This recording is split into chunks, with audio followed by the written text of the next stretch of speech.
Hello बच्चों, कैसे हो आप सब। आज अपने चैनल पर एक नई शुरुआत करने जा रहे हैं और वो शुरुआत है, आप लोग टेंथ में हैं और टेंथ में एक सब्जेक्ट है जिसको बोलते हैं एसएसटी या फिर सोशल साइंस। आप लोगों ने पढ़ा होगा और आप लोगों की हेल्प करने के लिए ही आज से एक नई सीरीज शुरू की जा रही है टेंथ की एसएसटी। इसमें सारे चैप्टर कवर किए जाएंगे और आज जो चैप्टर उठाया गया है या चैप्टर लिया गया है वो है सिविक्स का चैप्टर। और इस सिविक्स के चैप्टर में जो हमारा आज का पहला टॉपिक है वो है, आपके सामने है पॉलिटिकल पार्टी। ये चैप्टर आपके सिलेबस में का हिस्सा है और ये चैप्टर आपके उसमें आ रहा है, ठीक है, आपके एग्जाम में आ रहा है। तो बहुत अच्छी तरीके से समझने की कोशिश करेंगे कि पॉलिटिकल पार्टी क्या होती है, पॉलिटिकल पार्टी कैसे वर्क करती है। आज आधी वीडियो आज और कल में ये चैप्टर आपको कंप्लीट करा दिया जाएगा। सो ध्यान से समझने की कोशिश करिएगा और जानने की कोशिश करिएगा इसके बारे में। चलिए शुरू करते हैं। सबसे पहले पॉलिटिकल पार्टीज होती क्या है, अब जानने की कोशिश करेंगे कि आखिर पॉलिटिकल पार्टीज होती क्या है। तो सबसे पहले है व्हाट इज पॉलिटिकल पार्टी, आखिर पॉलिटिकल पार्टी क्या है।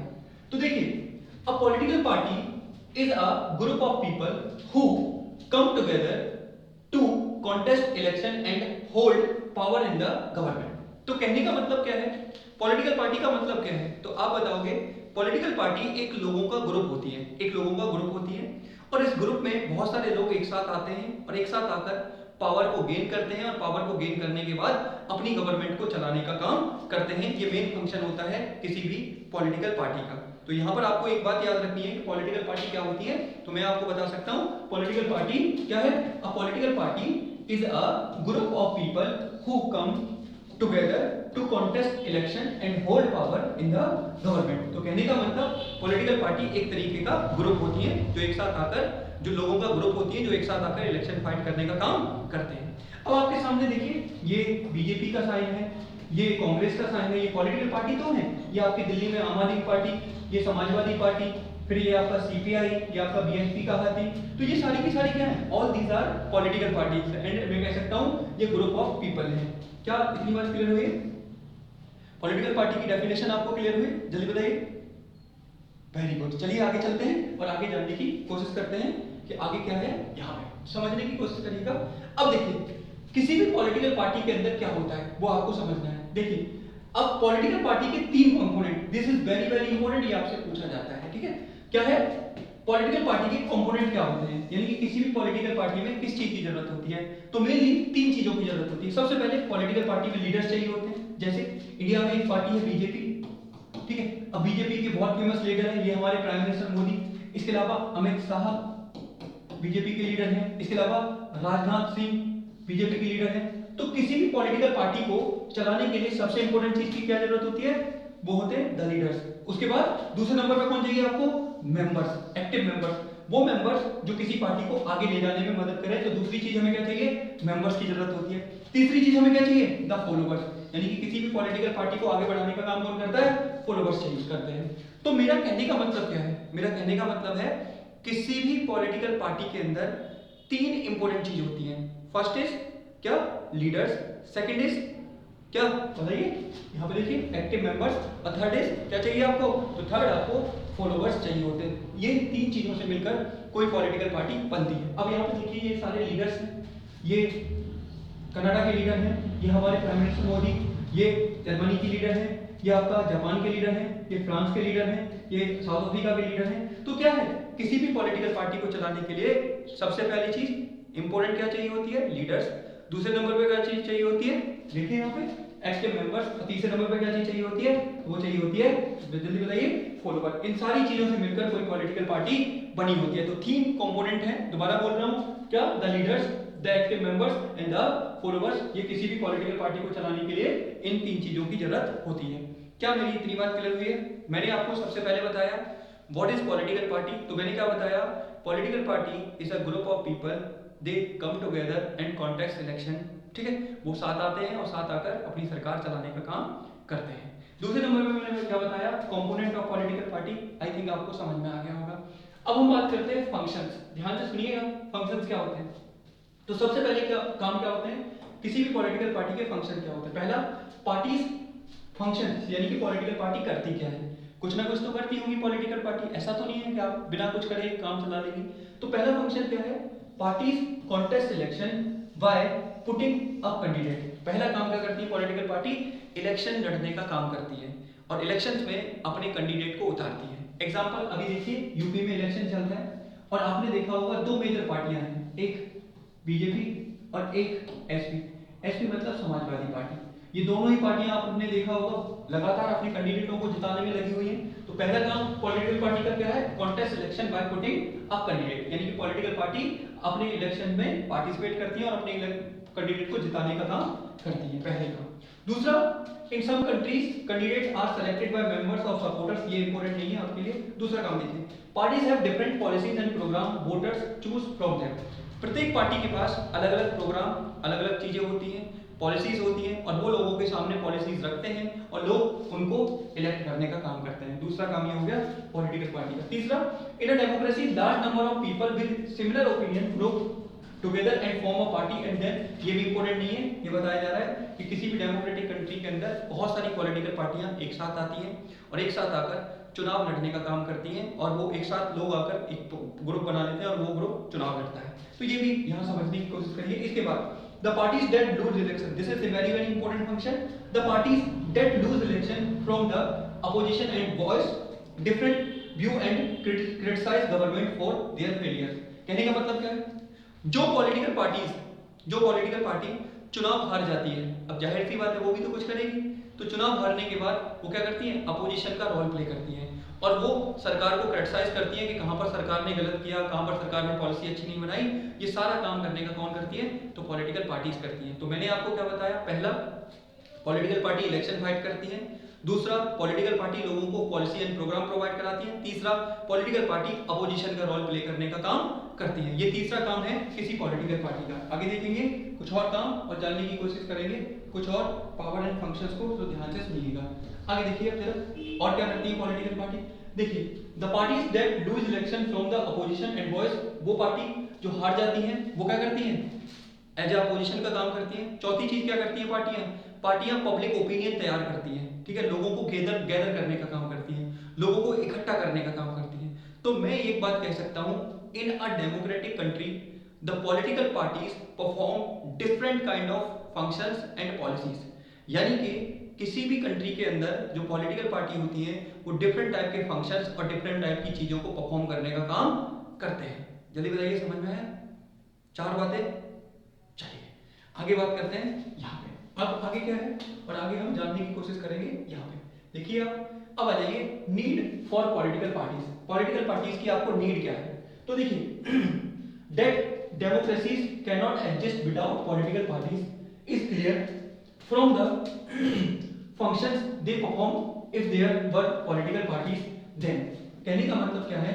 किसी भी पॉलिटिकल पार्टी के किसी भी डेमोक्रेसी के अंदर एक पॉलिटिकल पार्टी वेरियस टाइप के फंक्शंस को परफॉर्म करती है, अलग अलग टाइप की चीजों को परफॉर्म करने का काम एक पॉलिटिकल पार्टी करती है। जैसा कि आप जानते हैं, जैसा कि आप जानते हैं वो पॉलिटिकल पार्टी क्या करती है। तो देखिए पॉलिटिकल पार्टी अपने कैंडिडेटों की हेल्प से इलेक्शन लड़ने का काम करती है, अपनी कैंडिडेटों को इलेक्शन में उतारती है। पॉलिटिकल पार्टी रिप्रेजेंटेशन प्रोवाइड कराती है। लोगों के पास इतना टाइम नहीं होता कि वो पॉलिटिकल एक्टिविटी में पार्टिसिपेट करें, तो वो रिप्रेजेंटेशन प्रोवाइड कराने का काम भी पॉलिटिकल पार्टी करती है। तो हम कह सकते हैं कि किसी भी डेमोक्रेटिक कंट्री के अंदर पॉलिटिकल पार्टी बहुत महत्वपूर्ण भूमिका अदा करने का काम करती है। क्लियर हुई बात? चलिए अब आ जाइए अगले टॉपिक पर, जो कि आपका इंपॉर्टेंट टॉपिक होने वाला है यहाँ पे, क्योंकि यहाँ से मेरे को लगता है क्वेश्चन पूछा जाता है। देखिए party system, there are 3 type of party system, यानी कि यहाँ पे बोल रहा है कि पार्टी सिस्टम होता क्या है, यानी कि कहने का मतलब ये है कि किसी देश में किस टाइप का पार्टी सिस्टम देखने को मिलेगा। तो सबसे पहले देखने को मिलेगा वन पार्टी सिस्टम, यानी कि वो देश जहां पर एक ही पार्टी होती है, वहां पर दूसरी किसी पार्टी को अलाउ नहीं किया जाता, उस पार्टी को क्या बोलते हैं? वन पार्टी सिस्टम बोलते हैं। जैसे चाइना में आपको वन पार्टी सिस्टम देखने को मिलेगा, क्यूबा में आपको वन पार्टी सिस्टम देखने को मिलेगा। ये क्या है? यहाँ पर एक ही पार्टी है और बाकी किसी भी पार्टी को अलाउ नहीं किया गया है, तो इस सिस्टम को क्या बोलोगे? वन पार्टी सिस्टम के नाम से हम इसको जानते हैं। दूसरा जो सुनिए, two party system. Two party system में क्या होता है? जहां पर दो मेजर पॉलिटिकल पार्टीज होती हैं और वही दोनों मेजर पॉलिटिकल पार्टीज के बीच में क्या कंपटीशन होता है यहाँ पे। पहले वाले में आपने देखा कोई कंपटीशन नहीं होता, क्यों? क्योंकि लोगों के पास दूसरी कोई पार्टी नहीं है, पूरे देश में एक ही पार्टी है और एक ही पार्टी पॉलिसी बनाने का काम कर रही है, तो यहाँ पे कोई कौन सा कंपटीशन होगा? तो जहां पर एक पार्टी सिस्टम होता है, पूरे देश में एक ही पॉलिटिकल पार्टी होती है, उसको बोलते हैं वन पार्टी सिस्टम। दूसरा देखिए टू पार्टी सिस्टम क्या होता है? जहां पर टू पॉलिटिकल पार्टी होती है, यानी कि किसी देश में जहां पर दो पॉलिटिकल पार्टी होती है उसको क्या बोलते हैं? Two party system. जैसे यूएसए में दो पॉलिटिकल पार्टी है, ठीक है। एक पार्टी का नाम क्या है? रिपब्लिक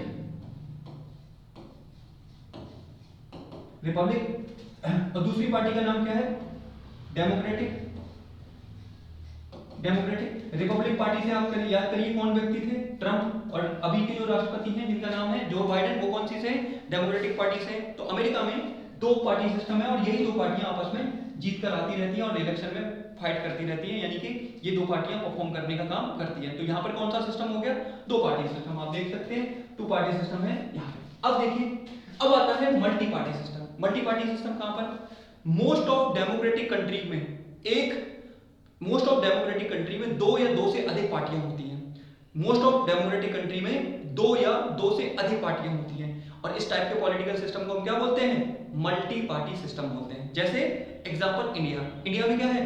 मल्टी पार्टी सिस्टम है। इसका मतलब यहां पर दो या दो से अधिक पार्टियां हैं और आप जानते हैं इंडिया में दो तरीके की पार्टियां हैं, एक नेशनल पार्टी और एक आपका स्टेट पार्टी। इस तरह इंडिया में दो टाइप की पार्टी सिस्टम देखने को मिलता है, इंडिया में एक टाइप का पार्टी सिस्टम देखने को मिलता है जिसे हम बोलते हैं मल्टी पार्टी सिस्टम। अब आपको मैं दोबारा समझा रहा हूं।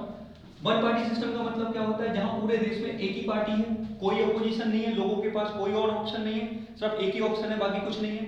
दूसरा है टू पार्टी सिस्टम, जहां पर पूरे देश में दो ही पार्टियां हैं, जैसे अमेरिका में रिपब्लिक पार्टी और डेमोक्रेटिक पार्टी। ब्रिटेन में दो पार्टियां हैं, कंजर्वेटिव पार्टी और आपका दूसरी बताइए लेबर पार्टी। तो यहाँ पर टू पार्टी सिस्टम है और यही पार्टियां बदल बदल के पावर में आती रहती हैं, यानी कि लोगों के पास ओनली दो ऑप्शन है। तीसरा जो इंपोर्टेंट है वो क्या है? Multi party system. क्या है? Multi party system. Multi party system ये मेनली कहां देखने को मिलेगा? ये मोस्ट ऑफ डेमोक्रेटिक कंट्री में देखने को मिलेगा, जहां पर दो या दो से अधिक पार्टियां होती हैं। इस प्रकार के सिस्टम को क्या बोलते हैं? मल्टी पार्टी सिस्टम बोलते हैं। Are you get it my point? जल्दी बताइए, आपको समझ में आया? One party system, two party system और मल्टी पार्टी सिस्टम। अब ध्यान से सुनिए, मल्टी पार्टी सिस्टम का एग्जांपल कहां है? तो आपका प्यारा भारत मल्टी पार्टी सिस्टम का एग्जांपल है। हमारा पड़ोसी देश पाकिस्तान मल्टी पार्टी सिस्टम का एग्जांपल है। ब्राजील मल्टी पार्टी का सिस्टम, श्रीलंका मल्टी पार्टी का एग्जांपल है। तो ये क्या है? मल्टी पार्टी सिस्टम के सारे एग्जांपल हैं। आई थिंक इतनी बात मेरी समझ में आ गई है। अगर समझ में आ गई है तो मैं आगे बढ़ूं? बताओ, जल्दी बताओ, आगे बढ़ूं? अगर इतनी बात मेरी क्लियर हो गई है तो मैं आगे बढ़ूं कि हाँ समझ में आ गया है? कमेंट करके मुझे बताते रहिएगा, जिससे कि मुझे लगे कि हाँ बच्चों को समझ में आ रहा है, और अपना फीडबैक भी दे दीजिएगा ताकि हाँ चीजें समझ में आ रही हैं। अब आगे आ जाइए। अब आता है alliance. This is very very important. आपने जहां पर भी पढ़ा होगा मुझे नहीं पता, लेकिन आपको आज समझ में आ जाएगा अलायंस का मतलब क्या होता है। देखिए, कई बार क्या होता है, खास करके जहां पर मल्टी पार्टी सिस्टम होता है, कई बार समझने की कोशिश करिएगा। मैं यहाँ पे देखिए, कई बार क्या होता है कि जहां पर मल्टी पार्टी सिस्टम होता है, तो मल्टी पार्टी सिस्टम में किसी एक पार्टी को मेजॉरिटी नहीं मिलती। मल्टी पार्टी सिस्टम में किसी एक पार्टी को मेजॉरिटी नहीं मिलती, और जब किसी एक पार्टी को मेजॉरिटी नहीं मिलती तो ऐसी सिचुएशन में वो पार्टियां क्या करती हैं? वो पार्टियां मिलकर क्या करती हैं? कई सारी पार्टियों के साथ मिलकर सरकार बनाती हैं। और जब कई सारी पार्टियां मिलकर सरकार बनाती हैं तो इस प्रकार की सरकार को हम क्या बोलते हैं? इस प्रकार की सरकार को हम बोलते हैं, क्या बोलते हैं? कोalition गवर्नमेंट। क्या बोलते हैं? इस प्रकार की सरकार को कोalition गवर्नमेंट बोलते हैं। अब ध्यान से सुनिएगा। अब कई बार क्या होता है, कुछ पॉलिटिकल पार्टी अपने ग्रुप बना लेती है, कुछ पॉलिटिकल पार्टी ग्रुप बना लेती है। जैसे बीजेपी ने अपना ग्रुप बनाया है, जो ग्रुप बीजेपी के साथ बहुत सारी पार्टियां हैं, बहुत सारी और पार्टियां हैं, मेनी पार्टीज हैं, ठीक है। अब बीजेपी के ग्रुप को क्या बोलते हैं हम? इसको बोलते हैं एनडीए। क्या बोलते हैं? NDA. That means national democratic alliance. इसको लीड कौन करता है? तो इसको लीड करने का काम कौन कर रहा है? तो आपको याद रखना है, इसको लीड करने का काम कर रहा है बीजेपी। कौन कर रही है इसको लीड करने का काम? तो इसको लीड करने का काम कौन कर रहा है? बीजेपी कर रही है। अब दूसरी साइड देखिए, इसके साथ एक कांग्रेस पार्टी भी है, आप जानते हैं आपके देश में, और कांग्रेस पार्टी का भी अपना एक अलायंस है। इस अलायंस को क्या बोलते हैं? यूपीए। क्या बोलते हैं? UPA. That means United progressive alliance. क्या बोलते हैं इसको? United progressive alliance. अब देखिए, तो इन्होंने क्यों बनाया अलायंस? तो आपके देश में जानते हो गठबंधन देखने को मिलता है, कोलिशन देखने को मिलता है, और कोलिशन की वजह से ये पॉलिटिकल पार्टीज अपने अलायंस बना लेती हैं ताकि पावर में आ सके और इलेक्शन फाइट कर सके। इतनी बात समझ में आई? तो अलायंस का मतलब क्या होता है? कि जब किसी पॉलिटिकल पार्टी को मेजॉरिटी नहीं मिलती है तो ऐसी सिचुएशन में वो बाकी पार्टियों के साथ मिलकर अपना ग्रुप बना लेती है और इस ग्रुप को किस नाम से जाना जाता है? अलायंस के नाम से जाना जाता है। जरा आ जाइए यहाँ पे, देखिए जरा क्या होता है अलायंस या N alliance when several parties in a multi-party system join hands for the purpose of contesting election। क्या होता है कि जहां पर मल्टी पार्टी सिस्टम होता है तो वहां पर बहुत सारी पार्टियां एक साथ आ जाती हैं और एक साथ आकर इलेक्शन लड़ने का काम करती हैं, तो इस सिस्टम को क्या बोलते हैं? इसी को हम अलायंस के नाम से जानते हैं। It is called an alliance for a front. Alliance भी बोल सकते हैं या फ्रंट भी बोल सकते हैं। जैसे इंडिया में 2004 से लेकर 2009 तक एक अलायंस पावर में रहा था और इस अलायंस का नाम क्या है? यूपीए। यूपीए अलायंस किसका है? तो ये कांग्रेस का है, आपको मैंने बताया। एनडीए किसका है? तो मैंने ये बताया आपको, ये बीजेपी का है। बीजेपी का है। इतनी बात बताइए, आपको मेरी बात समझ में आई क्या? क्या मेरी इतनी बात आपको समझ में आई? अगर आपको इतनी बात समझ में आ रही है तो हम यहीं पर आज इसको एंड करते हैं और कल की क्लास में आपको इसका बाकी पोर्शन मिल जाएगा। अगर आपको नोट्स चाहिए तो मैं आपको इस लिंक के नीचे डिस्क्रिप्शन में टेलीग्राम चैनल का लिंक दे दूंगा, आप उसको ज्वाइन कर लीजिएगा। वहाँ पे मैं आपको नोट्स दे दूंगा जो मैं यहाँ पढ़ा रहा हूँ। अच्छी तरीके से इसको रिवाइज करिएगा और आपका चैप्टर बहुत बढ़िया तरीके से तैयार हो जाएगा। कोई आपका सलाह या कोई मशवरा हो तो वो भी बताइएगा, जिससे कि उसको अमल में लाया जाए और उसको काम किया जाए। ठीक है, तो मिलते हैं ऐसे ही अगली क्लास में। तब तक आप खुश रहिए, दिल लगा के पढ़िए, क्योंकि अब आपके एग्जाम आ चुके हैं और आप ये मत सोचिएगा कि अब कोरोना आएगा, ऐसा कुछ नहीं है। प्रॉपरली आपके ऑफलाइन एग्जाम होने वाले हैं, तो अच्छे से मेहनत से तैयार रहिए अपने एग्जाम के लिए और बिल्कुल दिल लगा के पेपर दीजिएगा। मिलते हैं ऐसी क्लास में, तब तक आप अपना ध्यान रखिए, खुश रहिए। Thank you so much.